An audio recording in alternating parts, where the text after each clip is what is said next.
Daf Lamed Amud Aleph Kiddushin. We're starting on the first line of Lamed Amud Aleph. Amar Lei Rebbe Rav Nosson Bar Ami Adidach Al Tzavrei Devarai.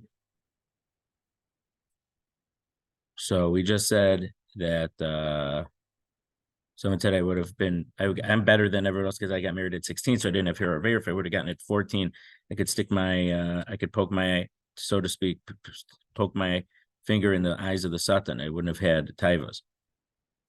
So Rava said to Rav Nosson Bar Ami,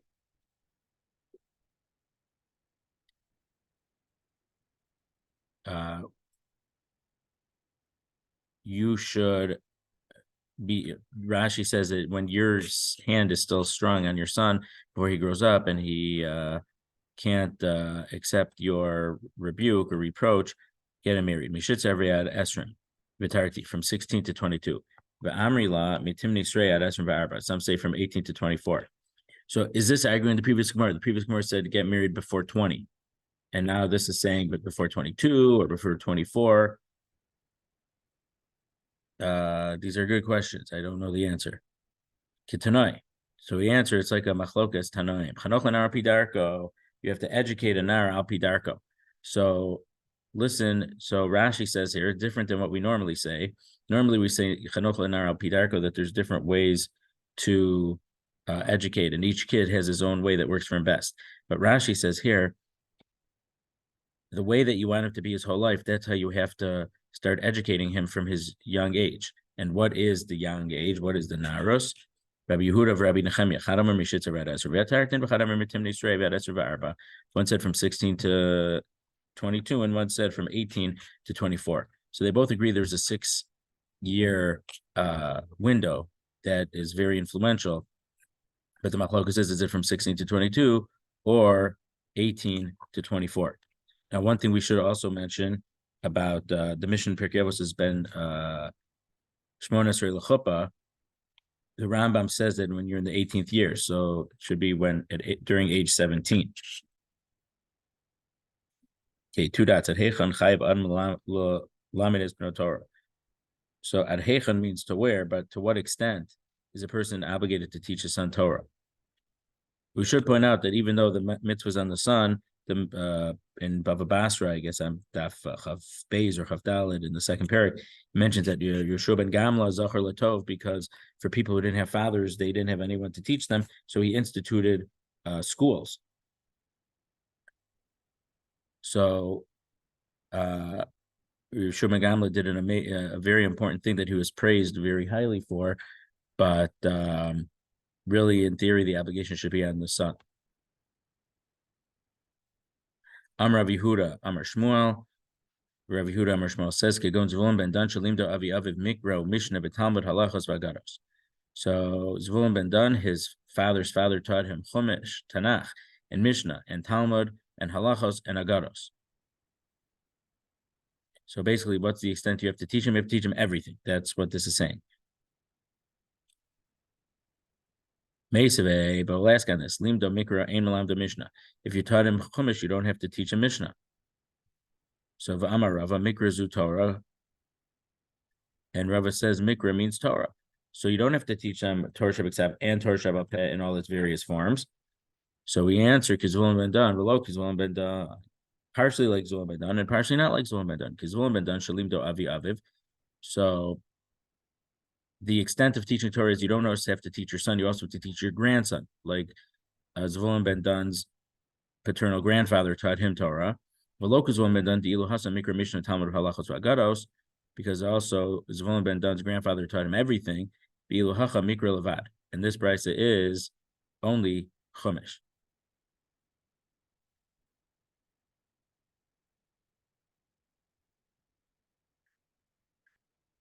So now the Gemara asks this different question. One thing that to keep in mind is we'll learn soon, not today, but what is when we're going to learn Yishal Shadam Talmud, you have to split your learning into thirds: Mikra, Mishnah, Gemara. What is Mikra? What is Mishnah? What is Gemara? So we're going to see that it's not just teaching text. You also have to teach Rashi, Shita, and Gemara, and probably the Rambams. that you have to teach them how to think and how to analyze text and how to notice the problems and then resolve those problems. So so what's the source that aviv mi mechayev? So it seems that we're saying that the obligation to teach isn't just in content, but who do you have to teach? Not just your son, but also your son's son, the son of your son. Aviv mi mechayev, is your father's father obligated to teach your Torah? Now teach you, you will teach them to your sons, meaning the words of Torah to your sons. So shouldn't we darshan lo is b'nei b'neichem, and not the sons of your sons? But it says you can't forget about Yom Matan Torah, and it says you will inform your sons and the sons of your sons the day that you stood by Har Sinai. So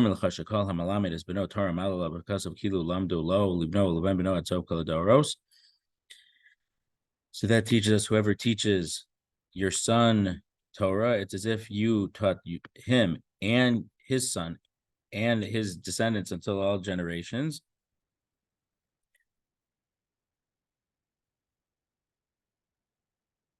So also there's a separate thing about once you have 3 generations of learn, lo yamush mipicha mipizarcha mipizar zarcha martavi arolam. I think we'll see it later in the parak also, chud hamashulush l'behir at the end of the parak.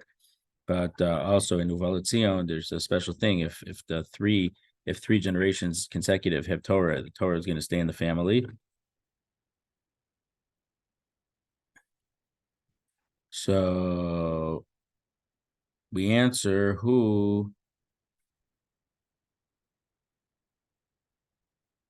he learns according to this opinion. The Tanya of Limatos Masbrechan. You have to teach your sons. That's only your sons. How do you have to teach your grandsons? Your sons. You have to inform, make known to your sons and the sons of your sons of the day that you stood by Choref. So why does it say B'neichem? V'neichem v'lo b'nosechem. That you have to teach your sons and not your daughters. So this is important because on the previous daf we said, how do we know that women are paturos from Talmud Torah? Because we have b'neichem v'lo b'nosechem. According to the first to our question here, we said b'neichem v'lo b'nei b'neichem. According to that opinion, what's the source that girls would be paturos from learning Torah? Unless you'd say, I don't recall seeing this though, that there it says benecha b'nei benecha, but not b'nosecha. But we'd have to make that drasha. I don't know if that drasha exists.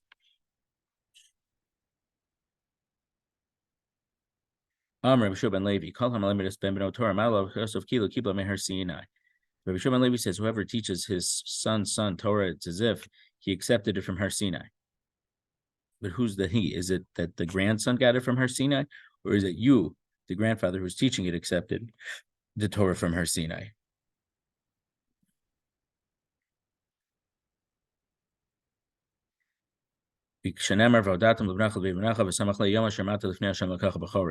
You'll inform your sons and the sons of your sons, and next word it says, the day that you stood before Hashem in Choref.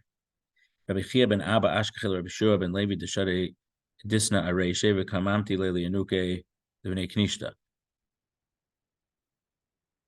He saw that Rabbi Chia ben Abba Rabbi Shua ben Levi put a cover on his head, but it was not a cover that was appropriate.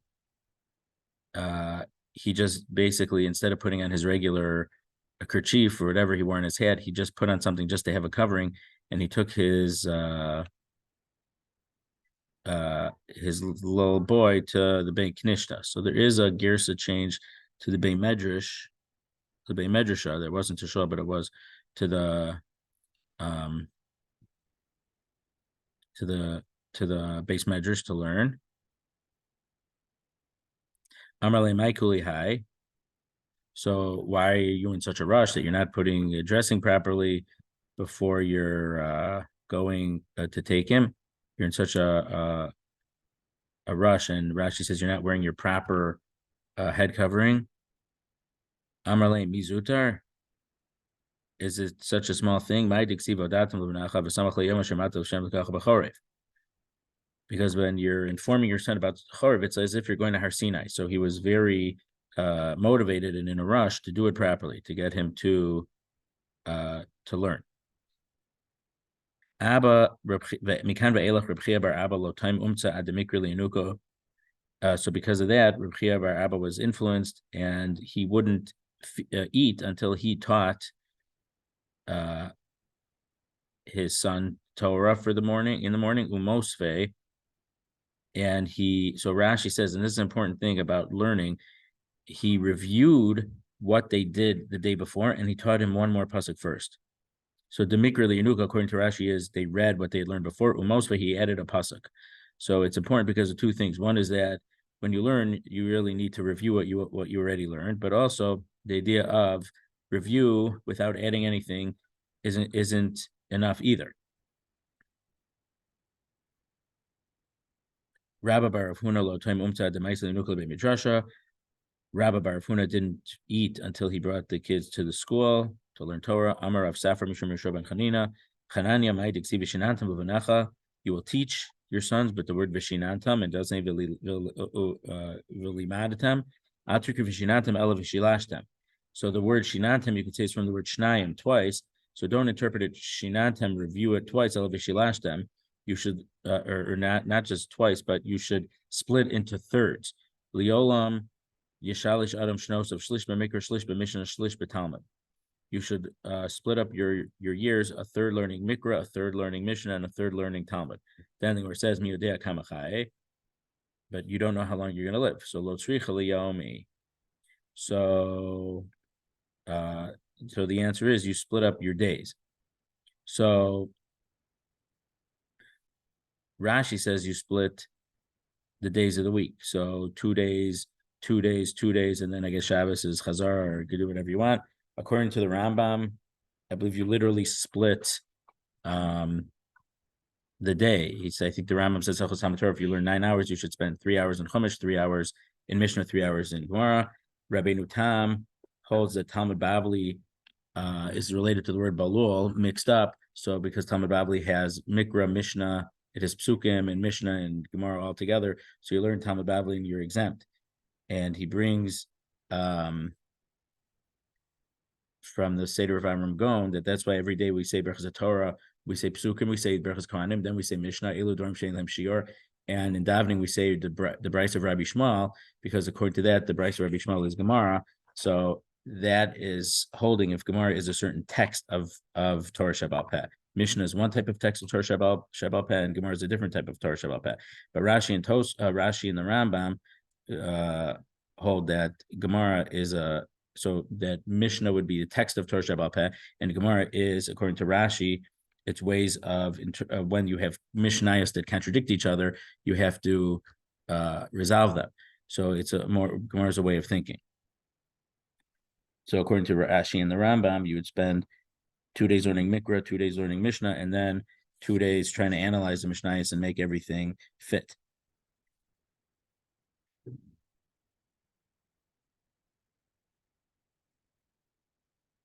The Fikach Nikru Rishonim Sofrim. Therefore, the original ones were called Sofrim. They were counters. Shayu Sofrim Kalayoso Shabbatorah. They counted all the numbers in the Torah. Shahayu Omrim Vav de Gachon Chatzin Shaloso Shal Sefer Torah. Kol Halecha Gachon. I think the Parsha Shmini, whatever crawls on its belly, that's half of the letters of a Sefer Torah. There is a I don't know if it's a Zohar or something that there's 600,000 letters in the Chumash, but the software that we have that counts it, there's 294,000 letters. There's not 600,000 letters. My Rebbe Ramosha Soloveitchik Shlita, he explained that because in Sanhedrin we learned that the Gemara was originally written, and Moshe gave it over in Ksav Ivris, and then Ezra said after in his time to use Ksav Ashuri. He says the letters, there's not a one-to-one correspondence of spelling in Ksav Ashuri and Ksav Livnoi. I think I said Ksav Ivri. I think it could be Ksav Livnoi. So together with the two of them, of approximately 294,000 is almost 300,000. So times 2, together that would be 600,000. I don't remember if I saw this from the Torah Tamima, but a different answer in that is that instead of using if you would spell out, maybe it was in the Ben Ishchai, in the Ben Yoyada, if you would spell out every Vav al Vav, and every Shin Yud Nun, if you would spell out letters. That way you get 600,000 letters.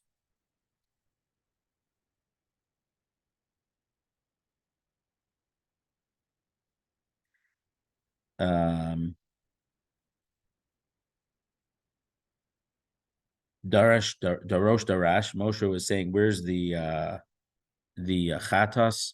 How come it was burned from on the day of the Miluim?" And Aaron told Moshe that they burned it because they were onanim because of Nadam and Avihu. So they burned it. So Darosh Darash is half of the letters of the words of a Sefer Torah. V'his galach, and that the Mitzora is shaving is part of his purification process is shal psukim. It's the half of the midpoint of psukim of the Sefer Torah. So from they counted different things.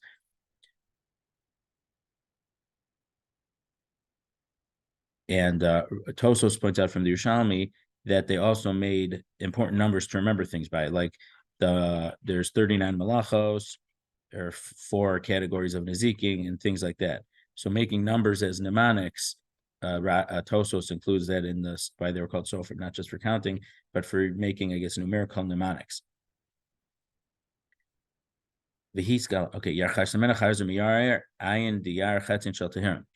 so the ayin of the word miyar is the half of the psukim and sefer Tehillim.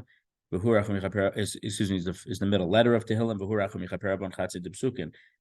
Of Tehillim by Rav Yosef.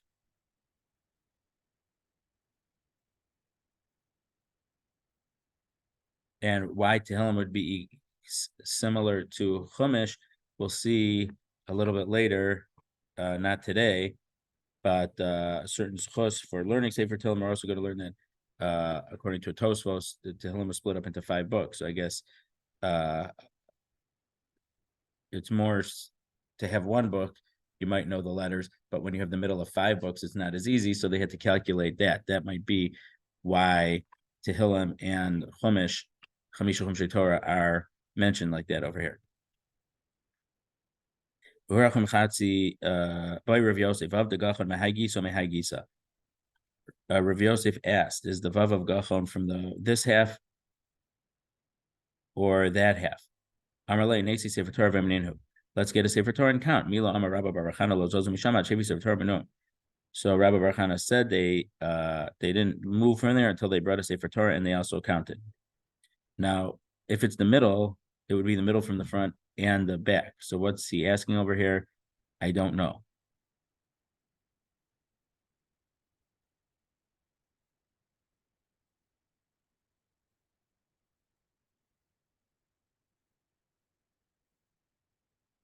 Amar Le Inhu Bekiba Chaseros v'Yaseros. They were experts in Chaseros and Yaseros, Anan Lo Bekian, and we are not experts.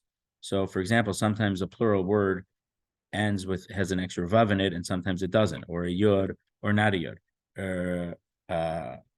My Rebbe Ravaron Salvation Zichron Levracha in Gemara's for Nida in Benos Kusim, he went through the very long Rabbi Kivei Gergilin Ashas and Shabbos. I think it's Dafn and Hay, for when our Masorah doesn't match the Masorah that the Gemara uses. For example, basukos, basukos, basukos, basukas, basukas, basukos. So those are examples of chaseros and yaseros, where sometimes the word is written extra full and sometimes it's not. So we don't, we're not experts in these. And there's actually an important Beis Yosef in Siman Kuf Tzadi Hey and Yordea, that we won't pass the Sefer Torah based on this, because there's a famous Rashi in Parshas Chayesar of Livnei HaPilak Shim Asher Avram Nasan Abraham Matanos. So B'nei Pilag Shim, Rashi says it's spelled Pilag Sham. There's no Yud Mem at the end. So that shows that there was only one Pilagesh, that Keturah was really Hagar. But our Sefer Torah say B'nei Pilag Shim with a Yud. So the drasha that Rashi mentions it doesn't fit with our Masorah, or what do we say? So Beis Yosef says, I don't know, but can, so we wouldn't pass the Sefer Torah based on that. Rav Yosef, he's galach mehagis mehagis. Rav Yosef has his v'his galach, the beginning from the beginning or from the end. Again, I don't understand what that means. Amalei Abaye psuke mihu lesu. Okay, so even though our Sefer Torah don't match, the letters, so they didn't find that Gachon was the middle. But Psukim, we have the right number of Psukim. But the Gemara says, "Psukim nami lo b'kin." We're also not experts in the Psukim. Dechi asa Rav Acha bar Ada Amar b'Marava Paski l'Haikra l'Tlas Psuke. In Eretz Yisrael, they split this pasuk into 3 Psukim. V'yamar Shema Moshe Neinu Chi Ba'Elecha Ba'av Ha'ana. So what exactly it means that they split the pasuk into different ways, I don't know. It would probably be something for a drasha, but there's some chumashim. I think Parshas Tzav in Vayikra, some at the end say it's 96 psukim, some say it's 97, something like that. So there is also some type of that we might not have a pasuk might be broke up or not broke up. Tanar Rabbanan, we're 3 lines up from the bottom. Tanar Rabbanan, Chameshes Alafim Ushmona Meos Ushmona Psukim Havu Psuke Sefer Torah. There are 5,888 psukim in a Sefer Torah. Yosulav Tilim Shmona. 8 Tehillim has 8 more psukim. Chaser Memenu Divrei Yamim Shmona, and Divrei Yamim has 8 fewer. Tanar Rabbanan, V'shinantem Shiyu Divrei Tomer Chudad M'ficha. So we said V'shinantem and not V'shilashtem. Altik V'shinantem V'shilashtem. You have to split your learning into thirds. Now we say V'shinantem, your Torah has to be very sharp. If someone asks you, you should be able to answer it. You should be fluent in it. And if someone asks you something, you shouldn't hem and haw. You should be able to answer right away. V'tomer lo, you shouldn't hem and haw and tell him ela amor lo miyad. You should tell him immediately. Shenemar, as the pasuk says, as we turn out to Lamed Amid Beis. Amor l'chachma chosiyat. Tell chachma that you are my sister. So the Rashi says, well, 2 possibilities. One, the first possibility is that you should know it so well, just like you know that your sister is forbidden to you because she's an erva. You should know Torah that well. And here we're calling chachma Torah. Or Rashi says this comes from the second half of that pasuk is umoda labina tikra. So you should have knowledge. Umoda labina tikra. So you should know Torah well enough to answer things right away. V'omer kashram al bosecha, tie them on your fingers. Kasmam aloch libecha, write them on the blackboard or the slate of your heart. V'omer, and it also says kechitzim be'ad gibar kim b'nei hanaurim, like the arrows in the hand of a warrior, so too are the young children. So Rashi says here, it doesn't mean children, it means your students. Your students should know things so well. V'omer chite gibor shinunim. And it also says that the arrows of the warriors are very sharp, shinunim, which is the same word as v'shinatam, v'omer, and it also says, chitzecha shinunim amim tachtecha yiplu. With your sharp arrows, nations will fall under you. V'omer asher gevashim ileis ashbaso mehem, leivoshu ki idabor savi bashar. Praiseworthy is the mighty warrior who's filled up his, the ashba is the holder of your arrows from them, and you won't despair when they'll take you to your enemies in the shar.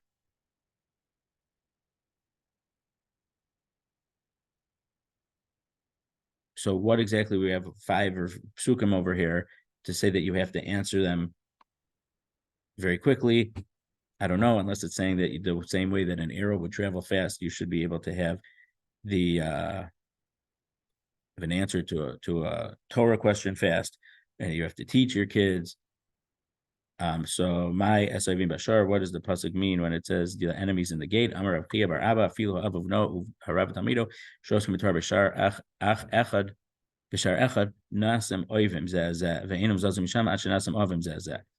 Even a father and a son, or a teacher and a student, they're busy with Torah in one place, they become enemies because they're looking for the truth. But they don't leave there, they don't move until they love each other. Shnemar as Vahev Besufa, this is a pasuk in Chukas, as Vahev Besufa, we're learning that Atikr Besufa El Besofa. So the word Vahev, which was a place, but we're learning that from means the same as Ahev, loving Besofa, not in the Suf, not in the sea or whatever, but in the end. So in the end, they love each other.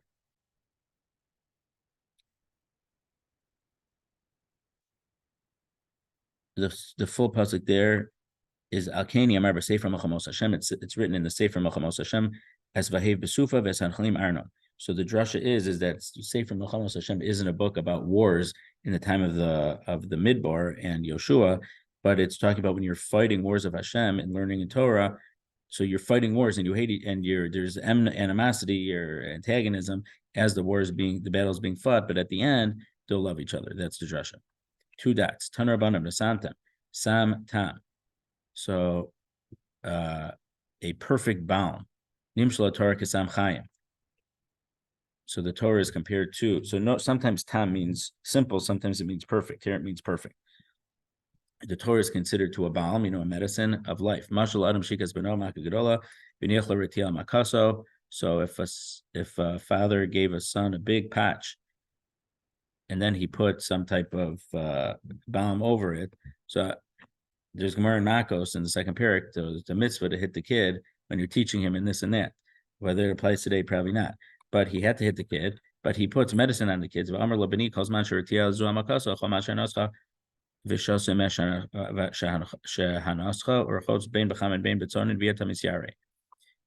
long as you keep this on, you could eat what you want, you could drink what you want, you could get it wet, not get it wet. You don't have to worry because this is going to keep it safe. It won't get infected. You won't get more sick from it. But if you take it off, then better off. You might get real sick from it. It might turn into an infection or a boil. So Kacha Kadosh Baruch Hu Amar Lahem Yisrael. Now we're in the middle wide lines. Similarly, Hashem said to Yisrael, B'ni Barasi Yetzer Hara Barasi Lo Torah Tavlin. I made a Yetzer Hara, but I also created a Torah as a spice. V'imatem oskim b'Torah, ein atem nitzarem biyado. If you study Torah, you're not going to be given to the hands of the Yetzer Hara. Shnamar Elohim Seitiv Seitz V'imein, because it's this is what Hashem told Cain. If it's good, Seitz, you'll be able to bear the burden. V'im ayin, but if not, v'im ein atem oskim b'Torah, atem nitzarem biyado. But if you don't learn Torah, you're going to be given into the hands of the Yetzer Hara. Shnamar lefesach hatas rovetz. But because if you don't accept it, then he told Cain, lefesach hatas rovetz. You're going to be entering a place of sin. The whole maso matan, the whole discussion is in Torah. So Rashi says maso matan of Yetzer Hara with a person to when the to Yetzer Hara convince you to sin is about Torah. Shnemar ve'elecha teshukaso. You could also say, though, perhaps that the Gemara in Shabbos says that Tchilas Dino Shaladim is about Divrei Torah. So the Masa Matan, meaning if when you die, and were you able to beat your Yetzer Hara or not? The first question is, did you learn Torah or not? Because that's the barometer, the measurement, is if you succumb to the Yetzer Hara or you're able to overcome the Yetzer Hara. V'im ata rotze ata moshaba. But if you want, you'll be able to rule over the Yetzer Hara. Shnemar be'atatim shalba. Yetzer Hara is so difficult that even the HaKadosh Baruch Hu who created it calls it bad. That after Noach sinned by drinking after the Teva, Hashem said Yetzer Leva Adam Ra. So that's Min Urav. So that is the Yetzer Hara. Even Hashem called the Yetzer Hara Ra. Amrav Yitzchak Yitzo Shalom Yischadish Lo B'chol Yom. Rav Yitzchak says the Yetzer Hara is newly attacking you every day. His new battle plans every day. Shnema rak kol hayom. It's only bad kol hayom. So sometimes kol means every, and sometimes kol means always. The Gra points this out in the Haggadah, and at the end of the first parak of Brachos, we have a machlokas between the Chachamim and Ben Zoma. Kol yemei chayecha. But you have to remember the Yetzias Mitzrayim kol yemei chayecha. So, Haranik event, Rebbe Lezer ben Azariah, Haranik event, Shimshana V'Lozachishi Shetizkar, Tes Mitzrayim, Achadoshim and Zoma, Kol Yemecha Yamim, Kol Yemecha Lavi Limos HaMashiach. So, but the Chachamim says it's twice a day. So, Kol, it could either be always or Kol means every. So, this drasha is meaning that it's every day, the Yetzer Hara has a new attack on you. Reb Shimon ben Levi says the Yetzer Hara of a person gets mightier every day and tries to kill you. the Russia looks out at the tzaddik and wants to kill him. If not Hashem for helping him, he wouldn't be able to overcome the Yitzhar. Hashem, don't let us go in his hands. And also there's a Gemara in I think it's the last parak, or if it's not the last parak, it's the second to last parak of Sukkah, that when Mashiach comes and Hashem is going to kill the Yetzer Hara, everyone's going to cry. The tzaddikim, it's going to look, the Yetzer Hara was like a Mount Everest, a giant mountain. And they said, how did we overcome it? And for the Rishayim, it's going to look like a little tiny anthill. And they say, how did we succumb to this Yetzer Hara? Tanadvei Rabbi Shmuel, Beni im yifka b'achim nevalzem ashchel v'esav knesses, leveisa medrash. Rabbi Shmuel, the yeshiva of Rabbi Shmuel taught, my son, if this minovel comes, meaning the Yetzer Hara, drag him to the base of Midrash. If he's stoned, we're gonna melt him away. The same way that the drops of Rabbi Akiva, that Rabbi Akiva saw the water eventually eroded the rock away. And if it's like metal, it's gonna be shattered. Shemar halo ko divrei ka'ishnu Hashem u'chapati shitutat sela. Because my words are like fire, says Hashem, and it'll be like a hammer that's exploding a rock. And if it's like a stone, it's gonna be melted. So we say in the Haftorah for a fast day, and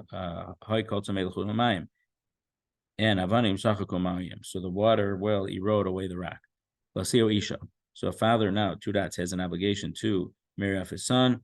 Minalan, what's the source to exceed, as the pasuk says in Yirmiyahu, Perek Chav Tes.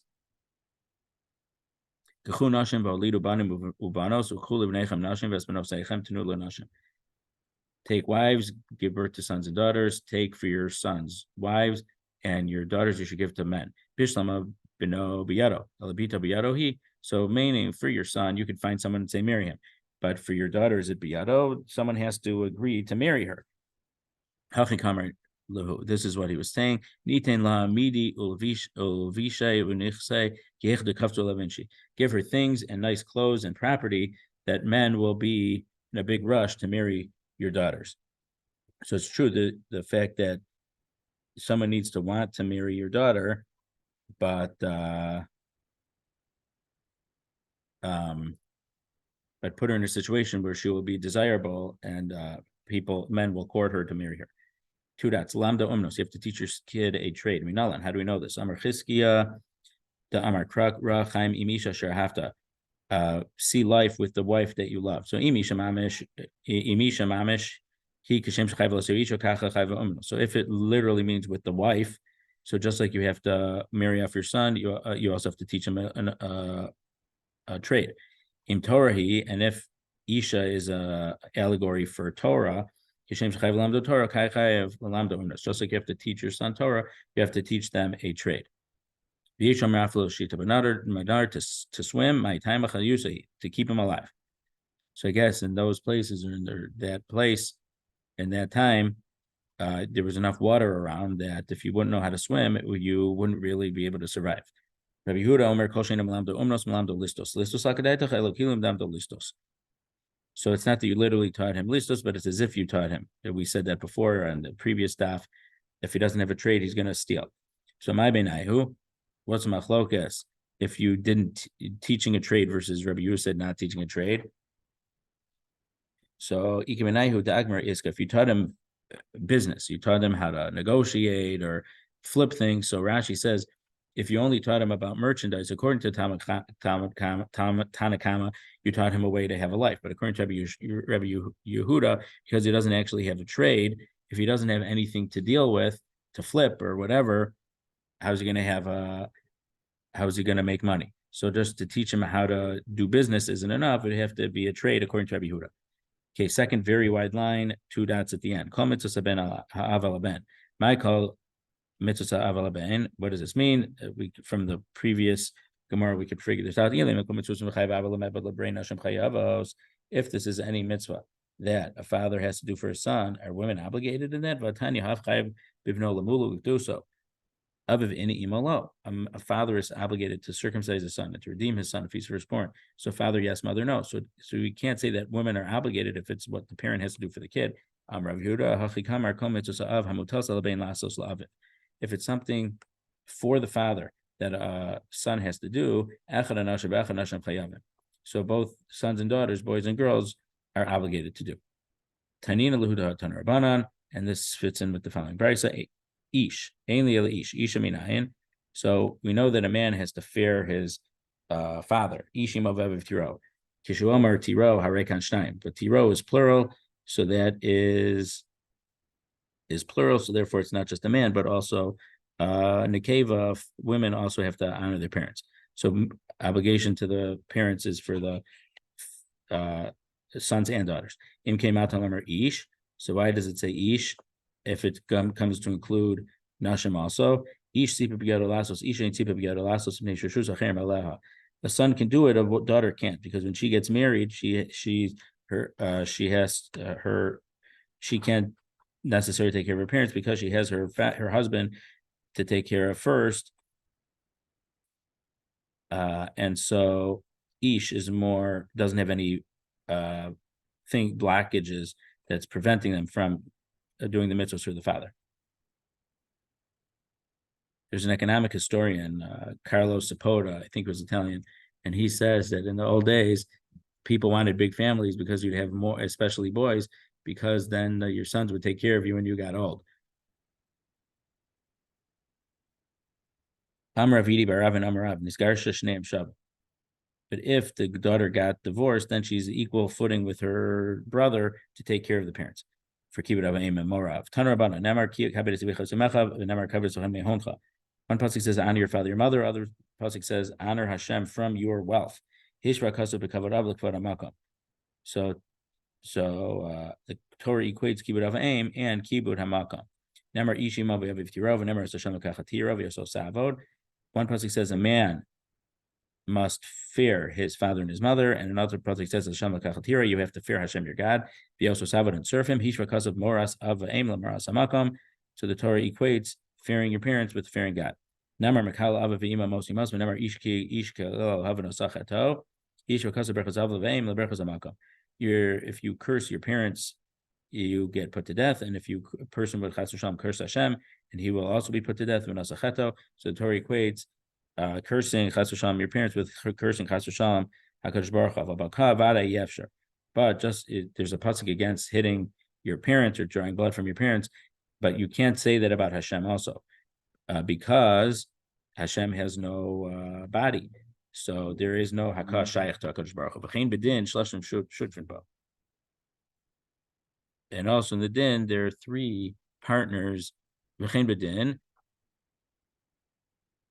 and it makes sense that the Kibbut and Mora on the son, because shloshim shutfin bo, because the mother and the father are all partners with HaKadosh Baruch and HaKadosh Baruch are partners in creating the sons. The Gemara Nida Rashi says that the man gives the white part of it, the Isha gives the red part of it, and HaKadosh Baruch Hu gives the breathing and the sight and hearing and speech.